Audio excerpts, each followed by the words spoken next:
Welcome to the podcast, formerly known as Another Podcast. I am Coleman. This is my friend Luke here. Yep. So today, it's a good day. Yeah. A big milestone for us, I feel like. What? This is...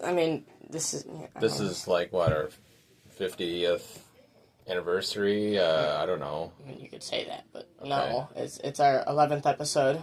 Oh, okay. We got past 10. Yeah, hey, wow.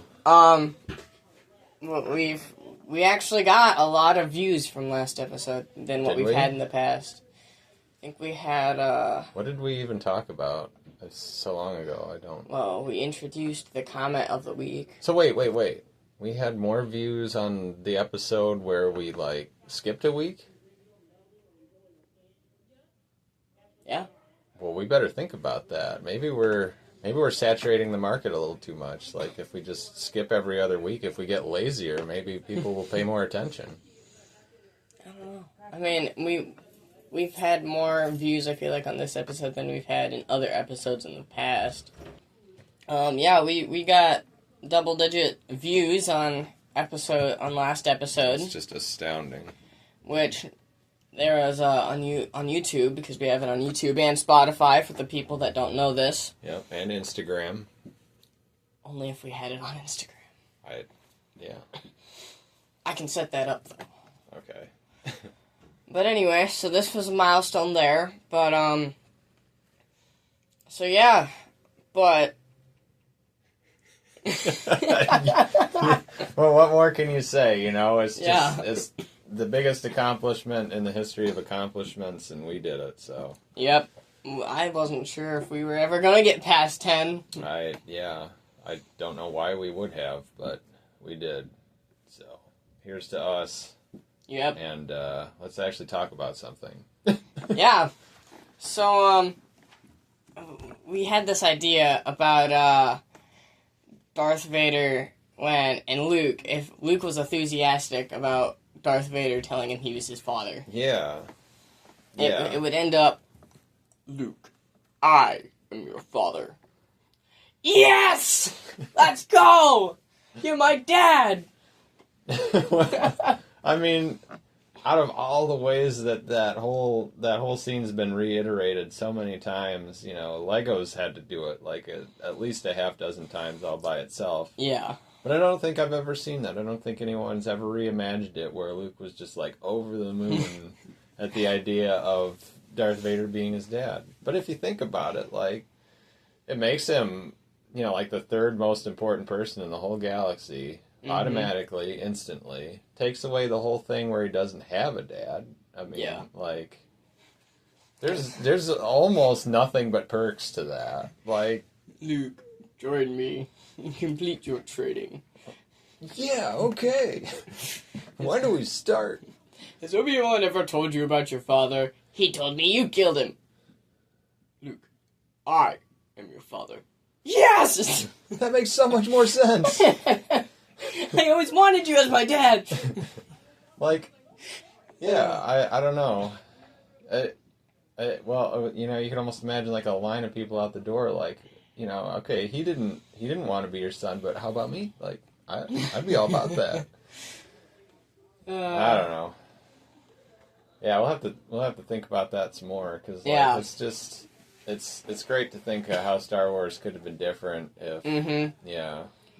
Yeah, I'm just gonna mention this here because we're starting the comment of the week thing back up, or we're doing it now. Yeah, we're starting it back up for the first time. Yes. So if you're listening, comment down below about the give us more ideas how Star Wars could have been changed in some funny, ironic, or stupid way. Yeah, you never know. You think that people have adapted this every conceivable way, and then something like this comes along and surprises you. And, yes. So just flex some creative muscle. Mm-hmm. Imagine Star Wars as it could have been. Mm-hmm. And whatever. Like the family-friendly edition. The family-friendly edition. We mentioned that in a few episodes back, so if you haven't watched it, go listen to it at some point. I don't care when. A whole lifetime ago, we mentioned that. Yeah. But anyway, Yeah. we do have another topic. No.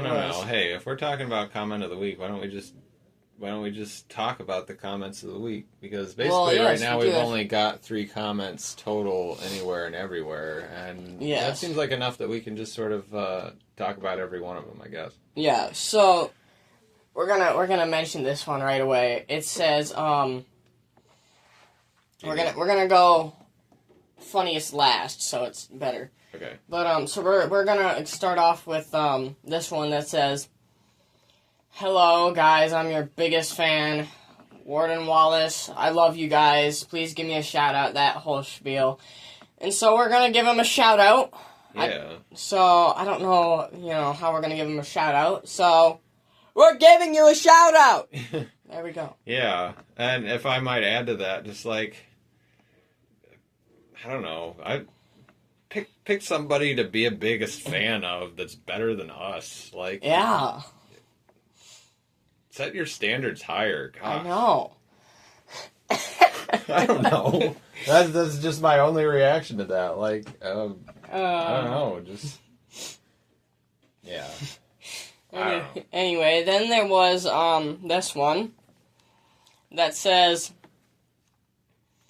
is asking what. Sorry, we're kind of paraphrasing here. We're going off of yes. memory because we don't know how to use our own technology. No, but anyway, we are. It says were lightsabers in Star Wars lit up by LED light bulbs. And so, it has to be pointed out that in the 1970s there wasn't much in the way of LEDs. No, I mean, if you're talking about we could get technical like how it was in the movie, but we're not doing that right at the moment. People don't necessarily know this widely, but, then again, maybe they do. It's not like the lightsaber blade was actually illuminated. No, it wasn't. During the filming of almost anything. I think the first time that they attempted that was in Attack of the Clones. Mm-hmm. They had the much loved little segment of time where, like, Anakin cut the big old cord thing and it made the lights go out in like wherever it was in Geonosis for like 10 seconds while he dueled Count Dooku, and you got those really bizarre close-ups instead of because it was just so artful to see the colors on their faces that time, I guess, or something. But and everyone hated that, but it was such a leap forward for the technology. Because, I'm not sure if they use actual lit up. I think they do use some lit up lightsabers in the, newer stuff. I think they do. It did appear, especially in, the final duel, I feel like I remember a lot of light on their faces while they were trying to hack each other up. So, it was originally just a green stick, and they would just animate over it is what it was in the original trilogy. And then the prequels came along, and they tried to use some stuff like that a little bit. And then the prequels were not about, making the lightsabers more realistic so much as I feel like, of course, the emphasis was just put on making the duels look a lot flashier. Yeah. And then the newer stuff comes along, and they are using a lot of lit up stuff. But if we are going to get technical in the actual Star Wars universe, people have said it was plasma, but I don't even think it was plasma. I think a laser is its own type of thing. But the funny thing about laser terminology now is that it's actually been broadened to include any number of things. A laser doesn't have to be a light. You basically have, water lasers and things. It's anything that you can make a very straight beam out of. I don't know. It can be called a laser now. Yeah. So that's where we're at. Just don't forget the root of the terminology, guys, because there's whole other podcasts devoted entirely to the history and development of language, and if you want to be vaguely interested but also at the same time extremely bored, you should check some of those out. Mm-hmm. Anyway, and then we have the... Move on very quickly. Thank you, Coleman. Then we have the third comment, and it was, I'm just going to say it and not give you guys any backstory to it. It says, they say don't drink valve oil, so drink it. Yeah, well, why do you want any context with that? Just to make the people viewing, I'm going to say it now, but Well, I guess let's lead with a disclaimer. Like, we did reply to that, but we just want all of our listeners to know that we in no way endorse the drinking of valve oil. And in fact, I didn't even think that valve oil was a thing. We talked about this extensively, hours and hours and hours on end. And I thought they were just they were talking about Valvoline and they said it wrong or something. But... No, valve oil is actually stuff for band instruments like tubas, trumpets. I was not, I was a woodwind, so I didn't know. Yeah, these things. The valves are the little buttons you push to play, and when they start to stick, you put valve oil on them and put them back in. In a way, that sounds kind of appetizing, but once again, we no way endorse it is edible, though. What? Yes. Okay, but we still do not endorse its consumption. But this is a shocking development. Where have I been all these years? It is very much edible. Well, because you're putting it in an instrument that you're gonna blow through, and you're gonna end up sucking some air in through it anyway, no matter what. So right. Yes, I've had to oil valves before, because I play tuba, and I was playing away, and suddenly my mouthpiece feels very tastily, and I was like, oh, what fun. Yeah, well, that's gross. Well, anyway, if you haven't... glad I was a woodwind, because actually the mouthpiece of that is extremely disgusting in its own way. Yes. But let's not get into that. Yeah. Anyway, so the comment was related to the hand sanitizer episode that we called the 14th episode. Formerly, I think, our biggest blockbuster. Right? Yes. Yeah, because that one actually, besides the first episode, I think has the most views. That's such a fascinating topic, of course, that... So please listen to that so you understand why the heck she, put that in there. Yep. It'll make Give it sense. a listen. And then read our reply. The reply is, very interesting, too. Hopefully. Yes. Anyway, what was the, we had another topic. Yeah, we got to talk about some, well, I guess we have already talked a little bit about Star Wars, but, what got to talk more. Was there? Yeah, I don't know. I didn't really think of any topics other than Star Wars topics in the intervening week, I don't think. I thought we should discuss, and this sort of almost ties right into the idea of Luke Skywalker being enthusiastic about Darth Vader being his father. Why did anyone bother to rebel against the Empire? Just why? What was the point? That is true. The Empire was there to bring peace to the galaxy, in which they did, in a way. They weren't doing it. It was a scary piece where if you just listened to them and you actually did what they wanted, then you would be fine. Probably, but unless you were just I don't know, being forced into labor against your will or something. I don't know. But where in the heck in the galaxy where that wasn't happening? I don't know. It was happening everywhere. But yeah, you're right. There's something to be said for just sort of forcing your population to work, because if they don't work, then they're kind of useless. Yeah. So they're just a drain on the galactic economy. So the Empire Everybody else was just have to support them. Doing such a good job as it was, bringing peace to the galaxy. Such a good job. And so okay. Let's think about this from a very technical standpoint for a second. What to the end citizen, and even in some ways, some of the political leadership, what was the effective difference between the Empire and the Republic for the first 20 years? Not much. We know for a fact, because Governor Tarkin said so, that the Galactic Senate, though it had been renamed the Imperial Senate, wasn't dissolved until right before the Battle of Yavin. That's pretty much solid 20 years after the Emperor declared the Empire an empire, that they still had a Senate. They still had at least some appearance of a democratic system or, government being conducted by people other than just the Emperor unilaterally deciding everything. I mean, it was pretty much just, it's the same ruler. Yeah. He just pretty much modified all the stuff the Republic had, got rid of everything Separatists had, but he still kind of had the Separatist feeling to it.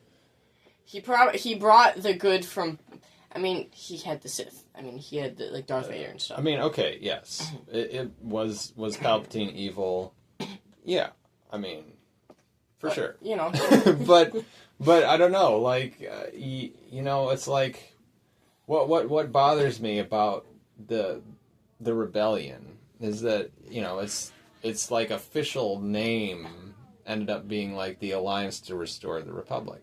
Yeah. Why? Okay. Who thought it was a good idea to try to put the Republic back together the way it was before when the Republic... It had Jedis. Okay, yes, it had Jedis, but that's not what I'm talking about. As a political system, apart from any affiliations with a Jedi Order, the Republic became the Empire in large part because it was perfectly already in need of becoming an empire. They had a bureaucracy that didn't function, that couldn't respond to any kind of major calamity. They had no idea what was going on. They took forever to make all their decisions. It was an over-engineered nightmare. Yes. It's the slowest possible, least adaptable system that could have been had.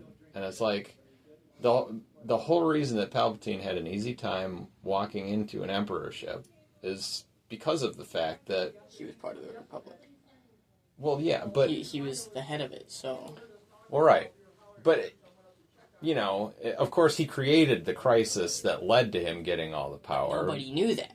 No, but that was not, I don't think... The Jedi didn't even know that. Right, they didn't realize it until they were pretty much all dead, except for the fact that, of course, we've discussed before that Order 66, in a way, created way more Jedi than it ever killed off. But aside from that, I don't know. The end citizen would not have known that, he orchestrated both sides of the war. He would have just still looked like a very effective ruler. Mm-hmm.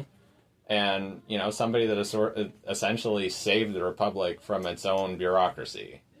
So, I don't know. It's just I understand why there would be a rebellion in that, the senators that had influence on their individual planets would have seen how they were losing their influence and would probably have not wanted to lose that influence. But that almost makes it seem like the rebellion would be the most prominent on planets where the senators were the most corrupt, were the most power hungry. Yeah. Because it's I still want my power, so I'm just going to go against this emperor guy. Everybody else would have pretty much just kept their heads down. So it's I don't know. The more I think about it, it's I don't really know why there's a rebellion. Yeah. It has to be qualified that, of course, I'm actually a complete ignoramus when it comes to Star Wars because all I really know about is the movies. I go off of 1 through 6, and that's the vast majority of what I'm talking about. So, I'm sure the television series, and particularly Rebels, probably showed the Empire doing such horrible, horrendous things all the time that, of course, everyone must have just Yes, it did. Okay. So... Anyway... There's that. But if there wasn't that, then there shouldn't have ever been any rebellion. That's all I'm saying. Yeah, well, you went on for that for about 10 minutes. I'm sorry. Just the political spectrum of Star Wars is so much more interesting than you would think it would be when it's always two factions. See, this is... Calm down. No. Nope. I'm going right back on this gravy train. Now, what... So, the limiting factor of Star Wars has always been the fact that in every conflict, it's a two-sided conflict. You know, you have the good guys and the bad guys. And what... See, this is my one plug for Star Trek. This is sort of the one thing that made Star Trek very interesting and distinct for me, is that the galactic political spectrum is much broader because you have multiple really important galactic nations all operating at the same time. Of course, the Federation, the Klingon Empire, the Romulan Empire, the Cardassian Union. We got him going on Star Trek. Don't forget about the Breen. They're way cooler and more important than everybody else. We got him going on Star Trek. I'm not sure if he'll stop. I won't. No, okay, I'm done. But my point is, like, if there's one thing that made Star Trek interesting in a way that Star Wars could not be interesting, it was that sense of having all these different galactic actors and you know, well, actors, I mean, like, as in nations. You know, yeah.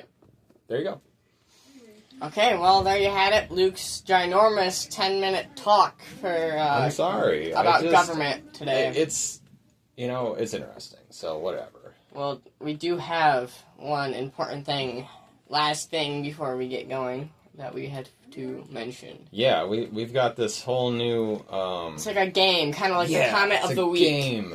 And so we're going to be fun game. Yeah, we're going to be doing this every week, just like the comment of the week. So please keep commenting what you think, please, so we can actually have good comments for the comment of the week. Not saying these ones weren't good, but we can have better. No offense. Yeah, they were all cheating, you know. We cheated. Yeah. We cheated to win. Anyway, so... it's free to play, but pay to win. Right. Yep. Anyway, so... You mention it, because you've thought of all the rules. So, yeah, this was my idea. It's called Impossible Trivia, where Coleman and I secretly come up with some kind of question with the intention of making sure that there's absolutely no way that the other person will be able to answer it correctly. And therein is the fun. We just get to stump each other every week, and you get to listen to us stammer and be like, oh, I don't know that. Or even us guessing and just... really terrible guesses. Yes. So, who's going to start? You? I don't know. Should I start? Yeah. All right. Let's have you start. And this almost goes right along with the conversation that I just had with myself for 10 minutes.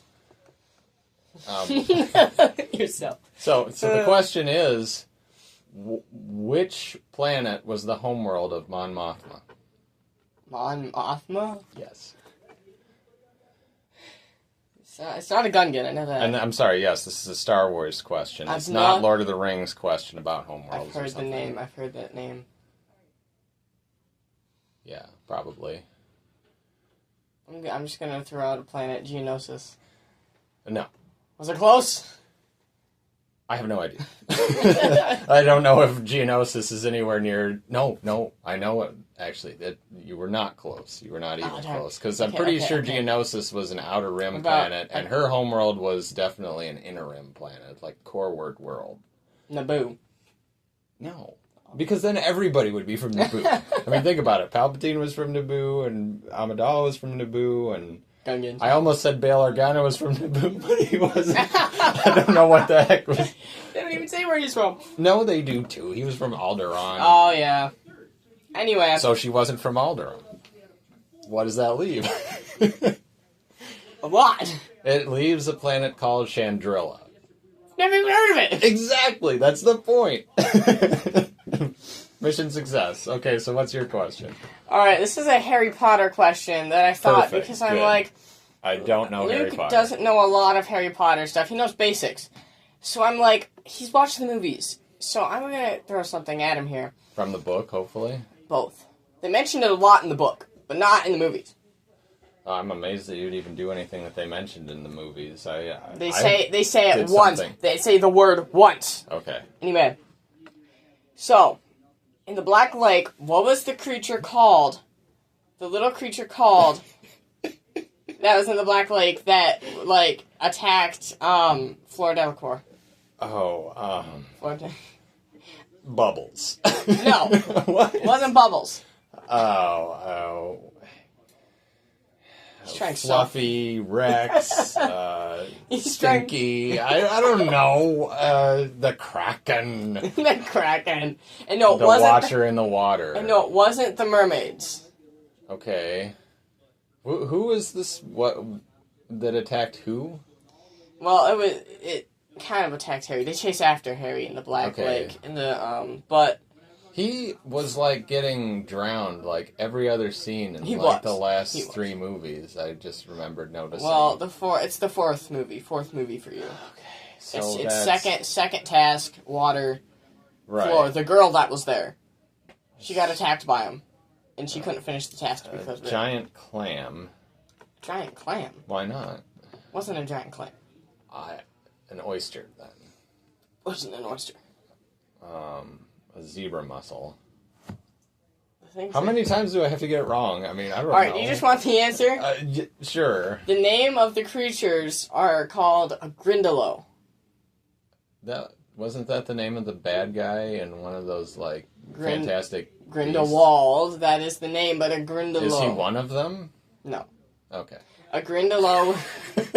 Sorry, I'm just trying to maximize the stupidity here. A Grindylow was like that brown-green thing that was small, about yay big, with tentacles all over, and it was, like, zooming by and attacking the people that were in the task. You remember that in the movies? Absolutely don't remember it even the slightest bit. And they only mention it once in the movie. Hermione, and it's not even, like, if you aren't paying attention, well, you know, Hermione, when she gives Harry a towel, she's like, Fleur didn't even get past the Grindylows, and she says it like so quickly to the point where you can barely hear it, and so I can't understand people who speak in English anyway, so I can only understand people who speak in American.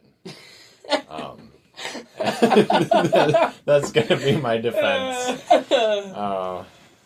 Yeah, see, this was kind of fun. We're gonna have to stump each other again next week. Yes. Impossible trivia. So if you knew any of the impossible trivia before hearing the answers, please put down the comments. Yeah, just, like, even if you didn't actually, but you want to pretend like you knew something, you're free to do that. Yeah, we want more comments so we can do one comment for the comment of the week from every week from now on. I don't even know why we want it that much, but let's just say we do, and... Yeah.